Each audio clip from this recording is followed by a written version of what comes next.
Hey guys, welcome back to Thread and Glue Designs. We are in our Bible study, and today we are going to pick up in chapter 5 of Mark. I hope you're having a great week and get a lot out of this. Chapter 5. So they came to the other side of the lake, to the region of Gerasenes. Just as Jesus was getting out of the boat, a man with an unclean spirit came from the tombs and met him. He lived among the tombs, and no one could bind him any more, not even with a chain, for his hands and feet had often been bound with chains and shackles. But he had torn the chains apart and broke the shackles in pieces. No one was strong enough to subdue him. Each night and every day, among the tombs and in the mountains, he would cry out and cut himself with stones.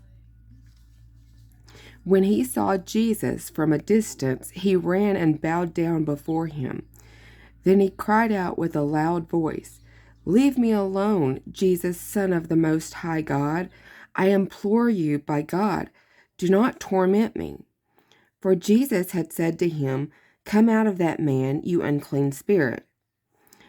Jesus asked him, "What is your name?" And he said, "My name is Legion, for we are many." He begged Jesus repeatedly not to send them out of the region. There on the hillside, a great herd of pigs was feeding, and the demonic spirits begged him, "Send us into the pigs, let us enter them." Jesus gave them permission. So the unclean spirits came out and went into the pigs. Then the herd rushed down the steep slope into the lake, and about 2,000 were drowned in the lake. Now the herdsmen ran off and spread the news in the town and countryside, and the people went out to see what had happened. They came to Jesus and saw the demon-possessed man sitting there, clothed and in his right mind, the one who had the legion, and they were afraid. Those who had seen what had happened to the demon-possessed man reported it, and they also told about the pigs. Then they began to beg Jesus to leave their region. As he was getting into the boat, the man who had been demon-possessed asked if he could go with him. But Jesus did not permit him to do so. Instead, he said to him, "Go to your home and to your people and tell them what the Lord has done for you, that he had mercy on you." So he went away and began to proclaim in the Decapolis what Jesus had done for him, and all were amazed. When Jesus had crossed again in a boat to the other side, a large crowd gathered around him, and he was by the sea. Then one of the synagogue leaders named Jairus came up, and when he saw Jesus, he fell at his feet.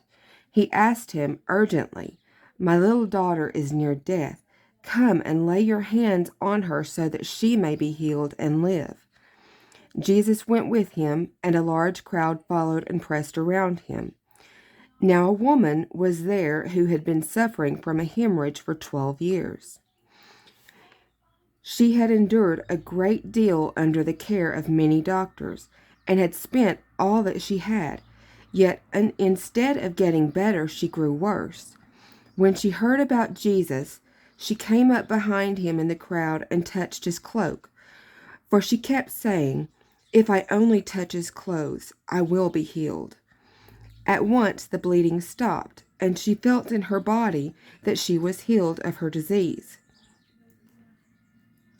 Jesus knew at once that power had gone out from him. He turned around in the crowd and said, "Who touched my clothes?" His disciples said to him, "You see the crowd pressing against you, and you say, 'Who touched me?'" But he looked around to see who had done it. Then the woman, with fear and trembling, knowing what had happened to her, came and fell down before him and told him the whole truth. He said to her, "Daughter, your faith has made you well. Go in peace and be healed of your disease." While he was still speaking, people came from the synagogue leader's house, saying, "Your daughter has died. Why trouble the teacher any longer?" But Jesus, paying no attention to what was said, told the synagogue leader, "Do not be afraid, just believe." He did not let anyone follow him except Peter, James, and John, the brother of James.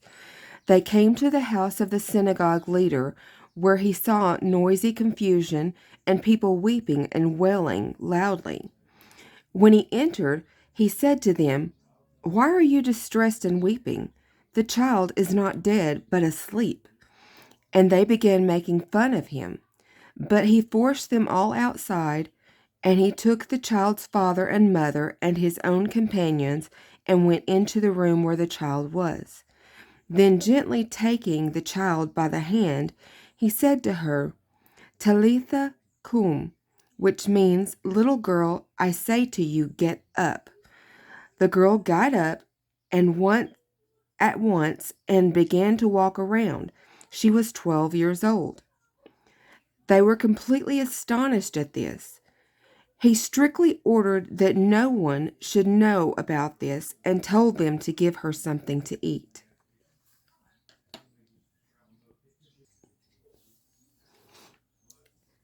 Now Jesus left that place and came to his hometown, and his disciples followed him. When the Sabbath came, he began to teach in the synagogue. Many who heard him were astonished, saying, "Where did he get these ideas? And what is the wisdom that has been given to him? What are these miracles that are done through his hands? Isn't this the carpenter, the son of Mary and brother of James, Jose, Judas, and Simon? And aren't his sisters here with us?" And so they took offense at him. Then Jesus said to them, "A prophet is not without honor except in his hometown, and among his relatives, and in his own house." He was not able to do a miracle there except to lay his hands on a few sick people and heal them. And he was amazed because of their unbelief. Then he went around among the villages and taught. Jesus Jesus called the 12 and began to send them out 2 by 2. He gave them authority over the unclean spirits. He instructed them to take nothing for the journey except a staff, no bread, no bag, no money in their belts, and to put on sandals, but not to wear 2 tunics. He said to them, "Wherever you enter a house, stay there until you leave the area. If a place will not welcome you or listen to you, as you go out from there, shake the dust off your feet as a testimony against them." So they went out and preached that all should repent. They cast out many demons and anointed many sick people with olive oil and healed them. Now King Herod heard this, for Jesus' name had become known. Some were saying John the Baptizer had been raised from the dead, and because of this miraculous powers are at work in him. Others said, "He is Elijah." Others said, "He is a prophet, like one of the prophets from the past." But when Herod heard this, he said, "John, whom I beheaded, has been raised." For Herod himself had sent men, arrested John, and bound him in prison on account of Herodias, his brother Philip's wife, because Herod had married her. For John had repeatedly told Herod, "It is not lawful for you to have your brother's wife." So Herodias nursed a grudge against him and wanted to kill him.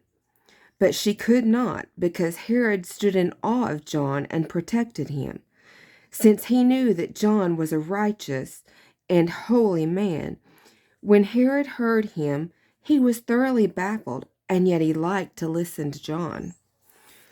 But a suitable day came when Herod gave a banquet on his birthday for his court officials, military commanders, and leaders of Galilee.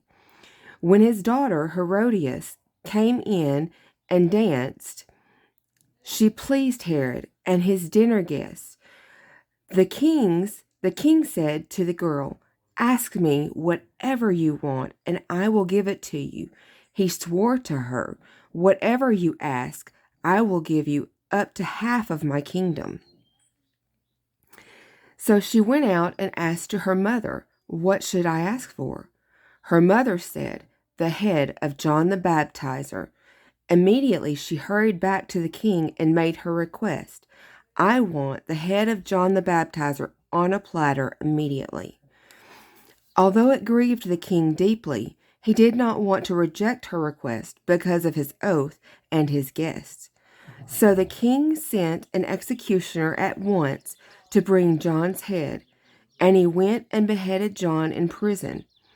He brought his head on a platter and gave it to the girl, and the girl gave it to her mother. When John's disciples heard this, they came and took his body and placed it in a tomb. Then the apostles gathered around Jesus and told him everything they had done and taught. He said to them, "Come with me privately to an isolated place and rest a while." For many were coming and going, and there was no time to eat. So they went away by themselves in a boat to some remote place. But many saw them leaving and recognized them, and they hurried on foot from all the towns and arrived there ahead of them. As Jesus came ashore, he saw the large crowd, and he had compassion on them, because they were like sheep without a shepherd. So he taught them many things. When it was already late, his disciples came to him and said, "This is an isolated place, and it is already very late. Send them away so that they can go into the surrounding countryside and villages and buy something for themselves to eat." But he answered them, "You give them something to eat." And they said, "Should we go and buy bread for 200 silver coins and give it to them to eat?" He said to them, "How many loaves do you have? Go and see." When they found out, they said, 5, and 2 fish. Then he directed them all to sit down in groups on the green grass. So they reclined in groups of hundreds and fifties. He took the 5 loaves and the 2 fish, and looking up to heaven, he gave thanks and broke the loaves.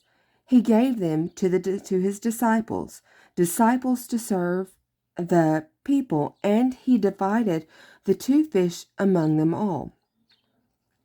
They all ate and were satisfied, and they picked up the broken pieces and fish that were left over, 12 baskets full. Now there were 5,000 men who ate the bread. Immediately, Jesus made his disciples get into the boat and go on ahead to the other side to Bethsaida, while he dispersed the crowd. After saying goodbye to them, he went to the mountain to pray. When evening came, the boat was in the middle of the sea, and he was alone on the land. He saw them straining at the oars because the wind was against them. As the night was ending, he came to them walking on the sea, for he wanted to pass by them. When they saw him walking on the water, they thought he was a ghost. They cried out, for they all saw him and were terrified. But immediately he spoke to them, "Have courage, it is I. Do not be afraid." Then he went with them into the boat, and the wind ceased. They were completely astonished, because they did not understand about the loaves, but their hearts were hardened. After they had crossed over, they came to land at Gennesaret and anchored there. As they got out of the boat, people immediately recognized Jesus. They ran through that whole region and began to bring the sick on mats to wherever he was rumored to be. And wherever he would go, into villages, towns, or countryside, they would place the sick in the marketplaces and would ask him if they could just touch the edge of his cloak, and all who touched it were healed. Chapter 7. Now the Pharisees and some of the experts in the law who came from Jerusalem gathered around him. And they saw that some of Jesus' disciples ate their bread with unclean hands, that is, unwashed. For the Pharisees and all the Jews do not eat unless they perform a ritual of washing, holding fast to the traditions of their elders. And when they come from the marketplace, they do not eat unless they wash. They hold fast to many other traditions, the washing of cups, pots, kettles, and dining couches. The Pharisees and the experts in the law asked him, "Why do your disciples not live according to the tradition of the elders, but eat with unwashed hands?" He said to them, "Isaiah prophesied correctly about you hypocrites. As it is written, 'This people honors me with their lips, but their heart is far from me. They worship me in vain, teaching as doctrine the commandments of men. Having no regard for the command of God, you hold fast to human traditions.'" He also said to them, "You neatly reject the commandment of God in order to set up your tradition. For Moses said, 'Honor your father and your mother, and whoever insults his father or mother must be put to death.' But you say that if anyone tells his father or mother, 'Whatever help you would have received from me is Corban,' that is, a gift for God, then you no longer permit him to do anything for his father or mother. Thus you nullify the word of God by your tradition that you have handed down, and you do many things like this."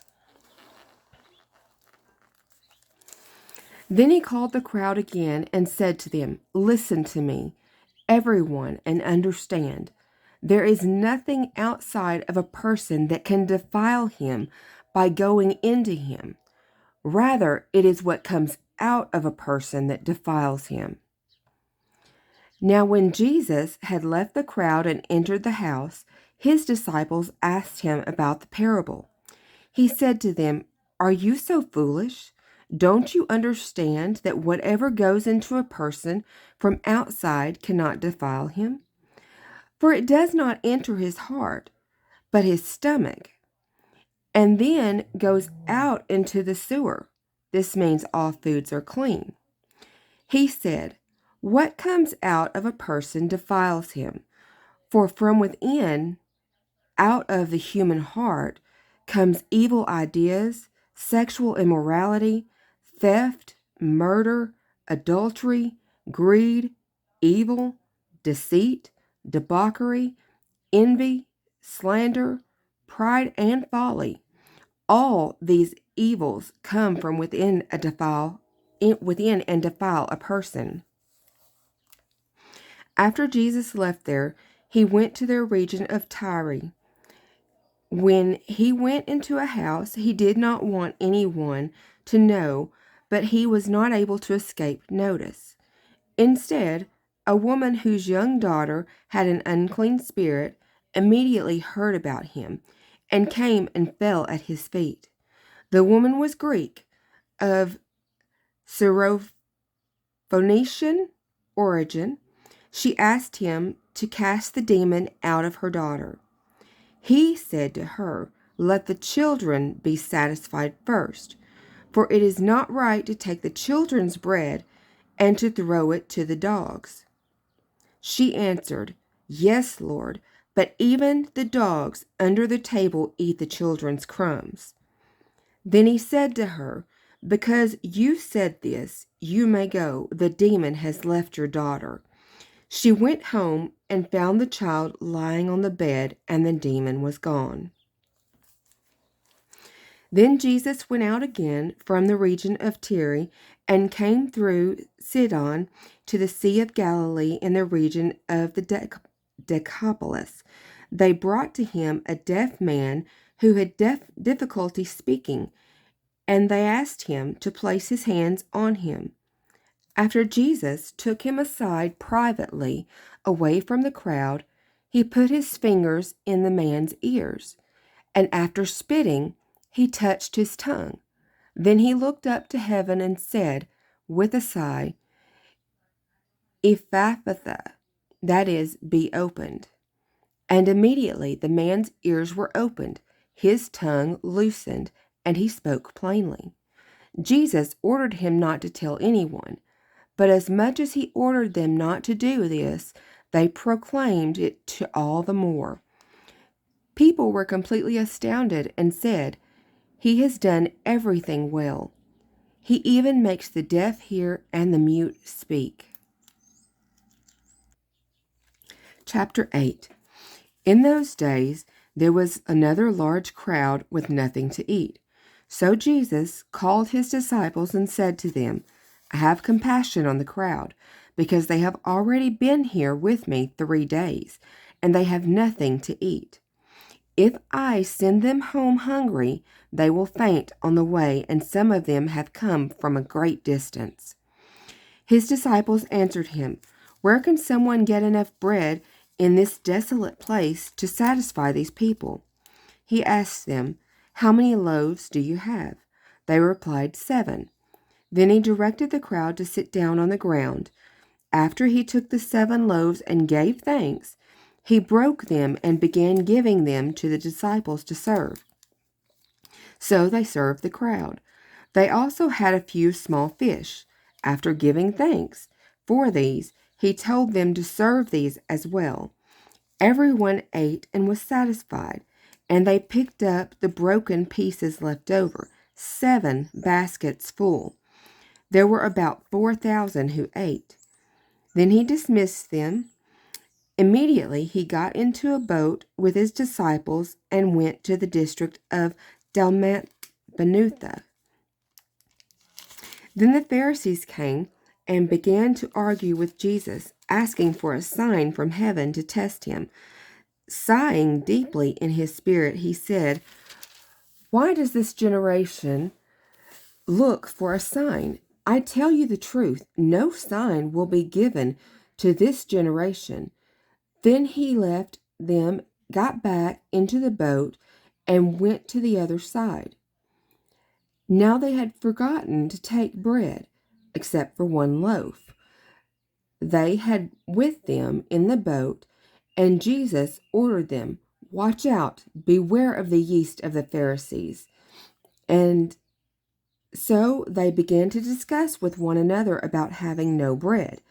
When he learned this, Jesus said to them, Why are you arguing about having no bread? Have your hearts been hardened? Though you have eyes, don't you see? And though you have ears, can't you hear? Don't you remember? When I broke the 5 loaves for the 5,000, how many baskets full of pieces did you pick up? They replied, 12. When I broke the 7 loaves for the 4,000, how many baskets full of pieces did you pick up? They replied, 7. Then he said to them, Do you still not understand? Then they came to Bethsaida. They brought a blind man to Jesus and asked him to touch him. He took the blind man by the hand and brought him outside of the village. Then he spit on his eyes, placed his hands on his eyes, and asked, Do you see anything? Regaining his sight, he said, I see people, but they look like trees walking. Then Jesus placed his hands on the man's eyes again, and he opened his eyes. His sight was restored, and he saw everything clearly. Jesus sent him home, saying, Do not even go into the village. Then Jesus and his disciples went to the villages of Caesarea Philippi. On the way, he asked his disciples, "Who do people say that I am?" They said, "John the Baptist. Others say Elijah, and still others one of the prophets." He asked them, "But who do you say that I am?" Peter answered him, "You are the Christ." Then he warned them not to tell anyone about him.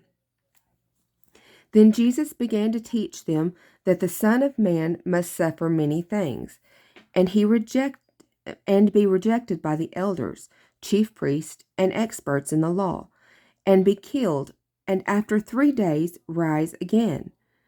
He spoke openly about this. So Peter took him aside and began to rebuke him. But after turning and looking at his disciples, he rebuked Peter and said, "Get behind me, Satan. You are not setting your mind on God's interest, but on man's." Then Jesus called the crowd along with his disciples and said to them, "If anyone wants to become my follower, he must deny himself, take up his cross, and follow me. For whoever wants to save his life will lose it, but whoever loses his life because of me and because of the gospel will save it. For what benefit is it for a person to gain the whole world, yet forfeit his life? When can a person give in exchange? What can a person give in exchange for his life? For if anyone is ashamed of me and my words in this adulterous and sinful generation, the Son of Man will also be ashamed of him when he comes in the glory of his Father with the holy angels." All right, we'll stop there and pick up next week in chapter 9. I hope you guys enjoyed this. If you did, don't forget to give it a like, maybe subscribe if you're not subscribed. Share it with your friends so more people can hear the gospel, can hear God's words. If you have any questions, please put it in the comments. Please comment below what your thoughts are. We can all learn from each other. So I hope you have a blessed week, and I look forward to seeing you next week for our next Bible study. Bye.